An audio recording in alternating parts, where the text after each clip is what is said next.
ሰላም የፌዴራሊዝም አስተምሮ ሚዲያ ውድ አድማጭ ተመልካቾቻችን ይህ ሚዲያ የሚተላለፈው በኢፌዴሪ የህገ መንግስትና ፌዴራሊዝም አስተምሮ ማዕከል በሱ አዘጋጅነት የሚቀርብ የአስተምሮ ሚዲያ ነው። ፌዴራሊዝምን ህገ መንግስትን በተመለከተ እንድንወያይበት የመጣ ሚዲያ ነው። ስለዚህ በዚህ ሚዲያ ያላችሁን ህገ መንግስትን ፌዴራሊዝምን በተመለከተ የትኛውም አይነት አስተያየት ካላችሁ ኮሜንት ካላችሁ እንዲመለስላችሁ የምትፈልጉት ጥያቄ ካላችሁ በኮሜንት ወይም ደግሞ በስልክ ቁጥር በመደወል በየትኛውም በህገ መንግስትና ፌዴራሊዝም ዙሪያ መወያየት የምንችል መሆኑን እየገለጽኩኝ ፔጃችንን የዩቲዩብ ገጻችንን ላይክ ሼር በማድረግ እንድትተባበሩን እንጠይቃለን ማለት ነው። እንግዲህ ለዛሬው ይዤላችሁ የቀረብኩኝ መልካም አስተዳደርና ፌዴራሊዝም በሚል ዙሪያ ነው ውይይት ለማድረግ መርጬ ይዤው የመጣው ርዕስ ማለት ነው።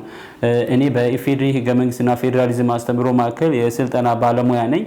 አቶ ይልማ ምህረት እባላለሁ ማለት ነው። ስለዚህ የዛሬው ርዕስ ቅድም እንዳልኩትኝ መልካም አስተዳደርና ፌዴራሊዝም የሚል ይሆናል ማለት ነው። ፌዴራሊዝም ምን ማለት እንደሆነ በተለያዩ ሚዲያዎች እንዲሁም ደግሞ በእኛ ሚዲያዎች ካሁን በፊት በነበሩ ፕሮግራሞች ላይ ለማየት ሞክረናል ማለት ነው። ነገር ግን የተወሰነ ለማለት ያክል እንግዲህ ፌዴራሊዝም የሚለው ቃሉ ከላቲን የመጣ ነው። ፌደስ ከሚል የላቲን ቃል የመጣ ሲሆን የፌደስ ማለት ደግሞ ቃል ኪዳን ማለት ነው። ውል፣ ስምምነት፣ ጥብቅ የሆነ ውል ስምምነት ማለት ነው ፌዴራሊዝም። ይሄ የላቲን ቃሉ ፌደስ የሚለው ማለት ነው። ፌዴራሊዝም እንግዲህ በስምምነት ላይ የተመሰረተ አብሮ የመኖር ፍልስፍና ነው ማለት ነው ፌዴራሊዝም የሚለው። ይሄ ፌዴራሊዝም ስርዓት ካሁን በፊት ባሉ ፕሮግራሞችም የተባለ ቢሆንም ፌዴራሊዝም የሚለው በእኛ ሀገር ብቻ ሳይሆን በሌሎቹ ሀገራቶችም ላይ ተግባራዊ የሚደረግ ነው የፌዴራሊዝም ስርዓት ማለት ነው። እነ አሜሪካን፣ እነ ህንድ፣ እነ ጀርመን፣ እነ ስዊዘርላንድ፣ እነ አውስትራሊያን፣ እነ ሜክሲኮን፣ እነ ብራዚልን ማየት እንችላለን ማለት ነው። እነዚህ ሀገራቶች የፌዴራል ስርዓትን የሚከተሉ ናቸው ማለት ነው። ስለዚህ ፌዴራሊዝም በስምምነት ላይ የተመሰረተ አብሮ የመኖር ፍልስፍና እንደሆነ መገንዘብ መረዳት ያስፈልጋል ማለት ነው። ፌዴራሊዝም ስርዓት የጋራ ጉዳዮች አሉ፣ የግል ጉዳዮች አሉ ማለት ነው። ስለዚህ እነዚህን የግል ጉዳዮችና የጋራ ጉዳዮችን ባላንሱን በጠበቀ መንገድ የጋራ ጉዳዮች ሳይቀድሙ የግል ጉዳዮች ሳይቀድሙ ባላንስ በሆነ መንገድ ለማስቀጠል የሚጠቅም ፍልስፍና አስተሳሰብ ነው ፌዴራሊዝም የሚለው ማለት ነው። ቅድም እንዳልኩት የፌዴራሊዝም ስርዓት በዓለማችን 40% የሚሆነው የዓለማችን ህዝብ የሚተዳደረው በዚህ በፌዴራል ስርዓት ነው ማለት ነው። እንዲሁም ደግሞ በቆዳ ስፋት ካየነ በጣም ትልልቅ የሚባሉ አገራቶች የሚከተሉት የፌዴራል ስርዓትን ነው ማለት ነው።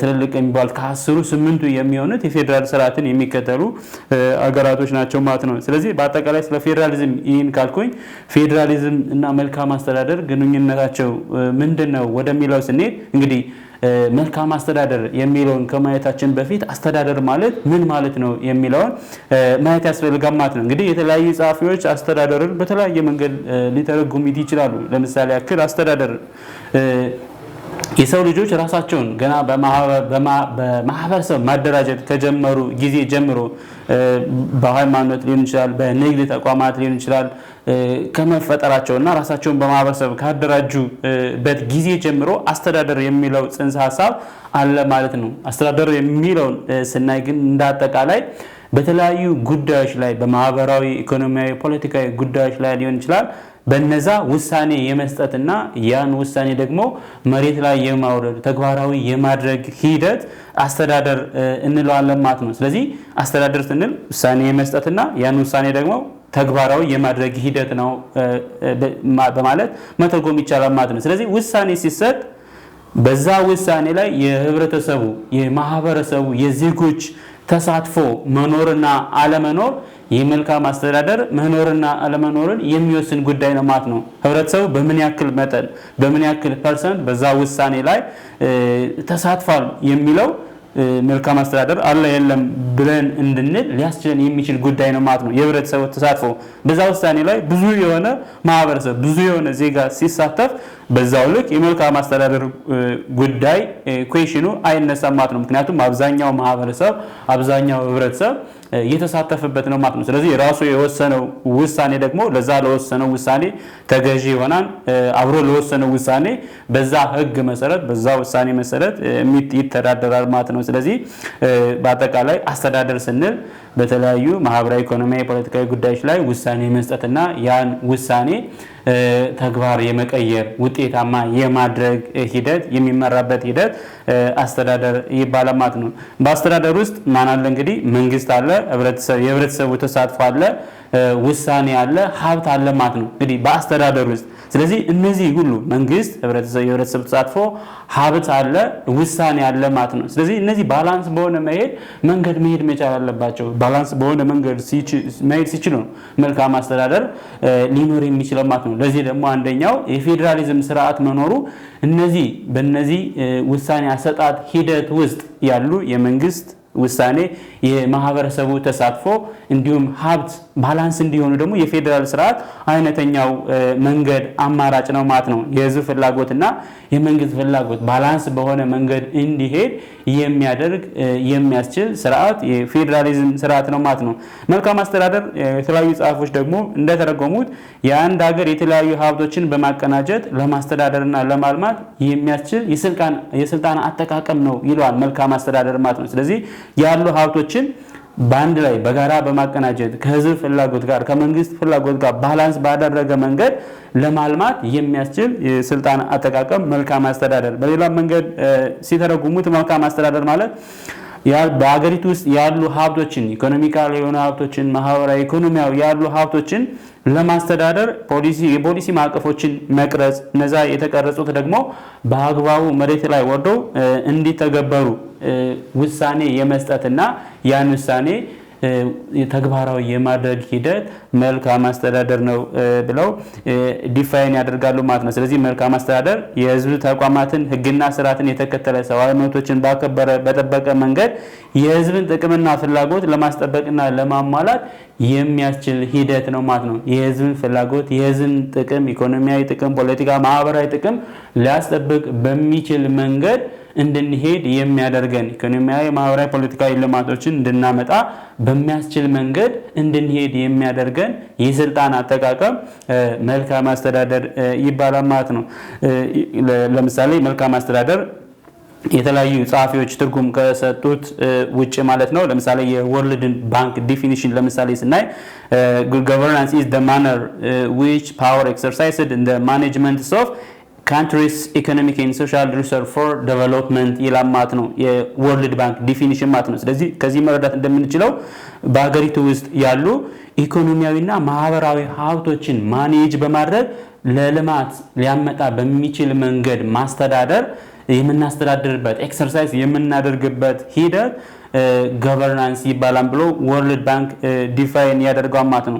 በሌላ መንገድ ደግሞ አኬ የሚባል ጸሐፊ ማለት ነው good governance is the making and implementation of policies that will impact positively on citizens of the country positively impact የሚያደርግ ማለት ነው።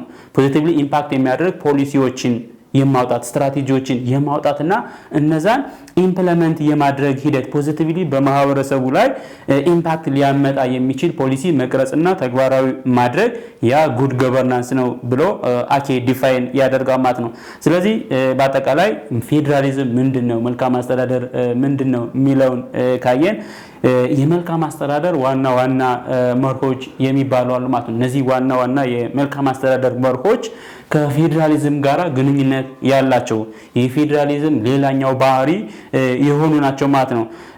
እነዚህም the United Nations Human Rights Commission ለምሳሌ በጣም key attributes of the good governance ብሎ የለያቸዋል ማለት ነው።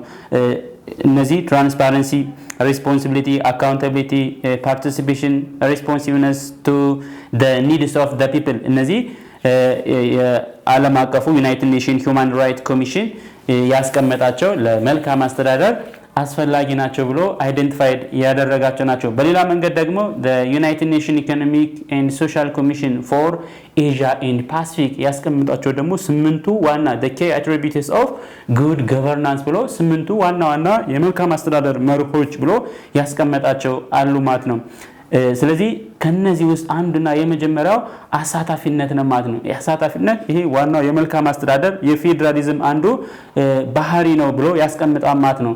አሳታፊ መሆን ቅድም መጀመሪያም ላይ እንዳልነው መንግስት የተለያዩ ፖሊሲዎችን ሲያወጣ ህብረተሰቡን ማሳተፍ መቻል አለበት።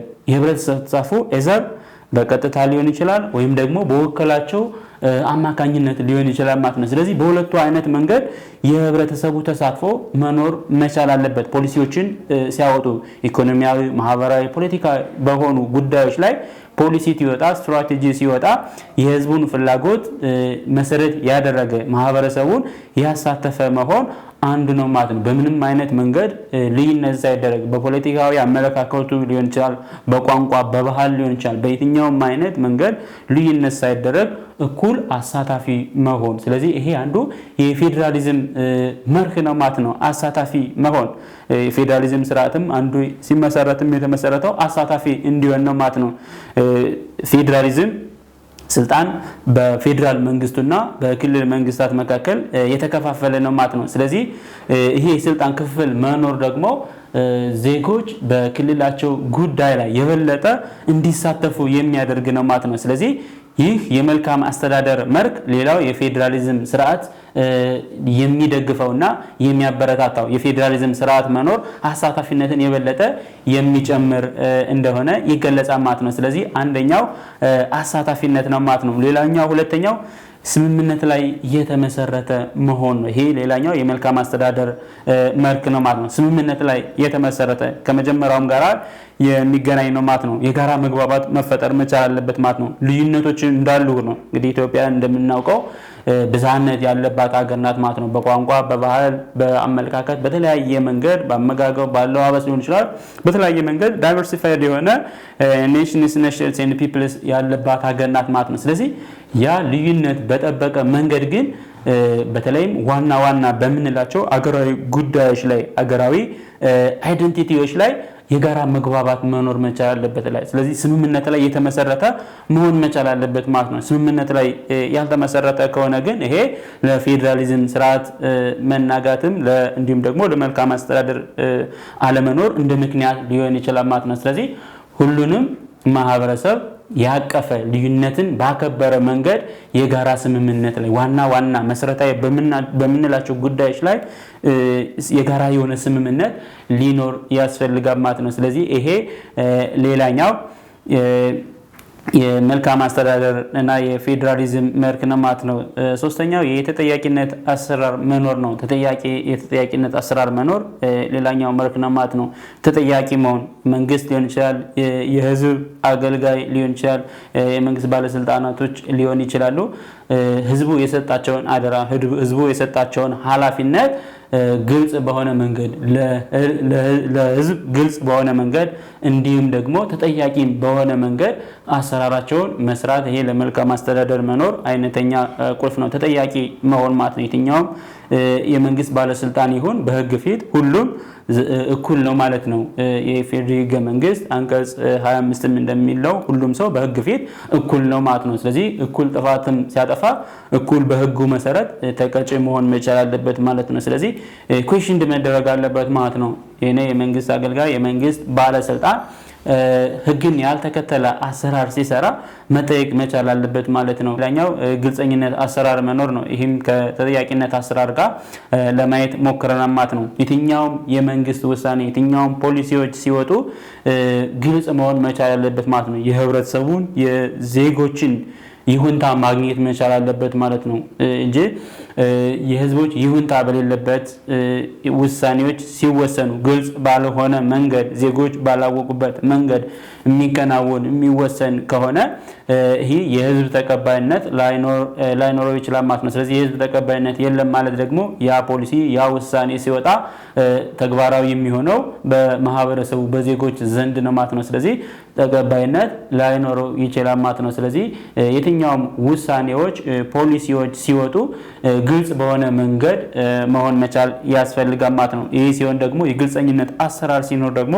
በዜጎችና በመንግስት መካከል የመተማመን ሁኔታን ይፈጥራል ማለት ነው።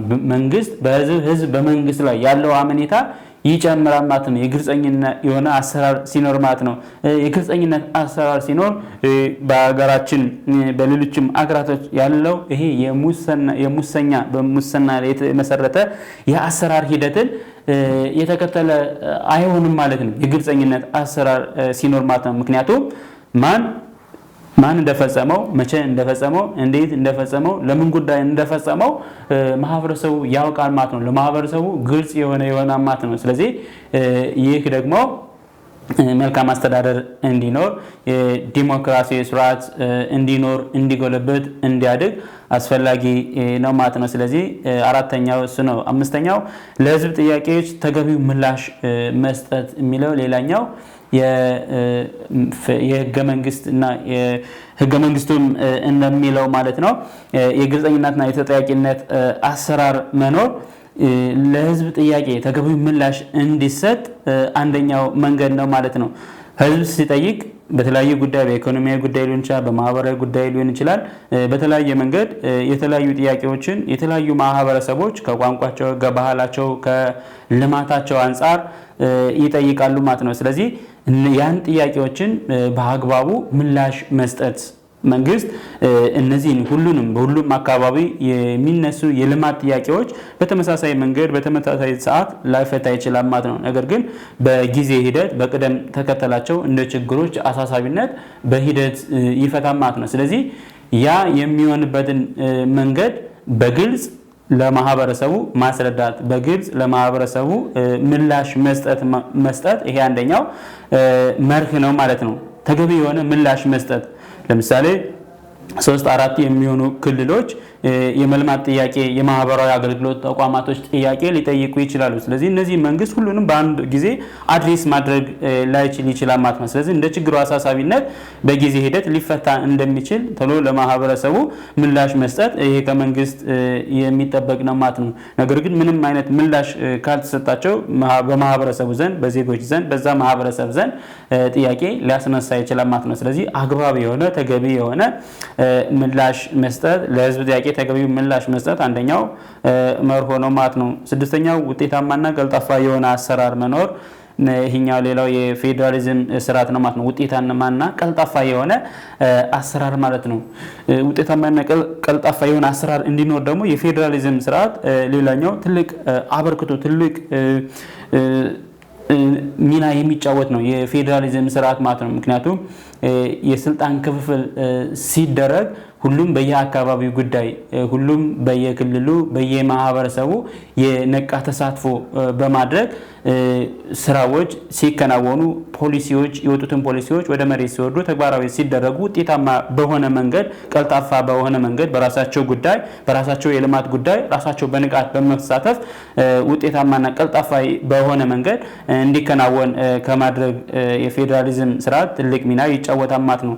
ስለዚህ መንግስትም የተለያዩ ፕሮጀክቶችን ይቀርጻል ማለት ነው። እነዛ ፕሮጀክቶች ውጤታማና ቀልጣፋ በሆነ መንገድ መከናወን ያስፈልጋል ማለት ነው። ምክንያቱም ህዝቡ በሚፈልገው ሰዓት ያ ፕሮጀክት ያ ልማት መድረስ ካልቻለ ማህበረሰቡን ሊጎዳ ይችላል ማለት ነው። ከዛም ውጭ ደግሞ ውጤታማ በሆነ መንገድ ስንል ለምሳሌ የመንገድ ፕሮጀክት ሊሆን ይችላል፣ የኤሌክትሪሲቲ ሊሆን ይችላል፣ የውሃ ሊሆን ይችላል ማለት ነው። እነዚህ ፕሮጀክቶች ሲከናወኑ ውጤታማ መሆን መቻል አለባቸው። ያም ማህበረሰብ ለረጅም ጊዜ የሚያገለግሉ የሚጠቅሙ ፕሮጀክቶች ሊሆን ያስፈልጋል ማለት ነው። ለምሳሌ ያው መንገድ ብንል ያ ማህበረሰብ ጥያቄ ስላነሳ ብቻ የዛን ማህበረሰብ ጥያቄ በአጭር ጊዜ ምላሽ ለመስጠት ሲባል ግን ፕሮጀክቶች የድረስ በድረስ የሚሰሩ ከሆነ ያ ማህበረሰብ እንደገና ሌላ ጥያቄ ያነሳል ማለት ነው። ያ የተሰራው መንገድ በአመቱ በሁለት አመቱ የሚፈርስ ከሆነ ለረጅም ጊዜ አገልግሎት ማይሰጥ ከሆነ ማህበረሰቡ ሌላ ጥያቄ ሊያነሳ ይችላል ማለት ነው። ስለዚህ ፕሮጀክቶች ሲቀረጹ ተግባራዊ ሲደረጉ ውጤታማ በሆነ መንገድ ቀልጣፋ በሆነ መንገድ መሆን መቻል ያስፈልጋል ማለት ነው። ሌላኛው አካታችና ሚዛናዊ የሆነ አሰራር መኖር ይህም ሌላኛው የመልካም አስተዳደር መርህ ነው ማለት ነው። መጀመሪያም ላይ እንዳየነው አካታች የሆነ በምንም አይነት መንገድ ልዩነት ያልተደረገ ወይም ልዩነት የሌለበት ሁሉንም ያሳተፈ በጾታ ሊሆን ይችላል፣ በቋንቋ፣ በሃይማኖት፣ በፖለቲካ በሁሉንም ክልሎች ባሳተፈ መንገድ ሚዛናዊ በሆነ መንገድ ሁሉንም ያቀፈ አካታች የሆነ የአሰራር ስርዓት መኖር መልካም አስተዳደር እንዲኖር ሌላኛው ትልቁ ሚና የሚጫወት መርህ ነው ማለት ነው። ስለዚህ ይህም ደግሞ በሌላ መንገድ የፌዴራሊዝም አንዱ እሴት ነው ማለት ነው። አካታች የሆነ ሚዛናዊ የሆነ ቅድምም እንዳልነው የስልጣን ክፍፍል መኖር ሚዛኑን የጠበቀ ማህበረሰቡ ሁሉም በራሱ በኢኮኖሚያዊና ማህበራዊ ልማት ላይ እንዲሳተፍ የሚያደርግ እኩል እድል የሚሰጥ አካታች የሆነ ነው ማለት ነው። ስለዚህ ይሄም አንድ የፌዴራሊዝም እሴት ነው። ሌላኛው እና የመጨረሻው የህግ የበላይነት የተከተለ ያከበረ አሰራር መኖር ይሄ ዋነኛው ፒላር ነው ማለት ነው። ለመልካም አስተዳደር መኖር፣ ለፌዴራሊዝም ስርዓት ማደግ የህግ የበላይነት የተከተለ አሰራር ያከበረ አሰራር መኖር ዋነኛው ፒላር የሚባለው የህግ የበላይነት ነው ማለት ነው። ቅድም እንዳልኩት እንግዲህ ህግ ሁሉንም የሚገዛ ነው ማለት ነው። ማንም ሰው ከህግ በላይ የለም፣ ሁሉም የህግ የበታች ነው ማለት ነው። ስለዚህ ህግ ሁሉንም በእኩል እይታ ማየት መቻል አለበት። ይህን ህግ ደግሞ ወደ መሬት ለማውረድ ውሳኔ ለመስጠት ፍርድ ለመስጠት ህግን ኢንተርፕሬት የሚያደርጉ የዳኝነት አካላት የፍትህ አካላት የሚባሉት ደግሞ ነፃና ገለልተኛ በሆነ መንገድ ውሳኔዎችን መወሰን መቻል አለባቸው። የህግ የበላይነትን ባከበረ መንገድ ይሄ የዚህኛው ቋንቋ ተናጋሪ ነው፣ ይሄ የዚህኛው ፖለቲካ ደጋፊ ነው ሳይባል በየትኛውም አይነት መንገድ ልዩነት ሳያደርግ የፍትህ አካላት ዳኞች ነፃና ገለልተኛ በሆነ መንገድ ህግ የበላይነትን ባከበረ መንገድ ውሳኔ መስጠት ህግና ህግን ብቻ መሰረት ያደረገ የአሰራር ስርዓት የውሳኔ አሰጣጥ ሂደት መኖር ይሄ ሌላኛው ትልቅ ለመልካም አስተዳደር መኖር አስተዋጽኦ ያለው የህግ የበላይነት ነው ማለት ነው። ስለዚህ በአጠቃላይ ፌዴራሊዝምና መልካም አስተዳደር እንደዚህ የሆነ ግንኙነት አላቸው ማለት ነው። የተወሰነ ያክል ለማየት እንግዲህ ፌዴራሊዝምና መልካም አስተዳደር አሁን በጠቀስናቸው መርሆች ላይ ጥብቅ የሆነ ቁርኝነት ግንኙነት አላቸው ማለት ነው። የስልጣን ክፍፍል ለምሳሌ እንዲኖር የፌዴራሊዝም ስርዓት አስፈላጊ ነው ማለት ነው።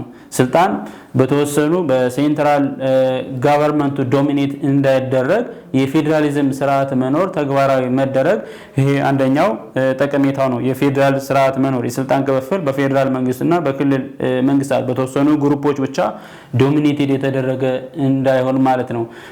እንደኛም ሀገር በኢፌዴሪ ህገ መንግስት አንቀጽ 51 ላይ የፌዴራሉ ህገ መንግስት ላይ ማለት ነው የፌዴራሉ መንግስት ምንድነው ስልጣንና ተግባሩ ተብሎ በግልጽ የተቀመጠበት ሁኔታ አለ ማለት ነው። በፌዴራል ህገ መንግስት አንቀጽ 52 ደግሞ የክልል መንግስታት ምን ስልጣን እና ኃላፊነት አላቸው የሚለውን በግልጽ የተቀመጠበት ሁኔታ አለ ማለት ነው። ስለዚህ የፌዴራል ስርዓት መኖር የስልጣን ክፍፍል እንዲኖር ባላንሱን እንዲጠብቅ የፌዴራል መንግስቱ ክልሎችን ዶሚኔት አያደርግም ክልል መንግስታት ደግሞ የፌዴራል መንግስት ዶሚኔት አያደርጉም ማለት ነው። ስለዚህ ባላንሱን በጠበቀ መንገድ እንዲሄድ የፌዴራል ስርዓት መኖር አስፈላጊ ነው ማለት ነው። ስለዚህ ይሄ ስልጣን ክፍል መኖርና ባላንሱ የተጠበቀ መሆን ደግሞ ለመልካም አስተዳደር መኖር ትልቅ ጠቀሜታ ያለው ነው ማለት ነው።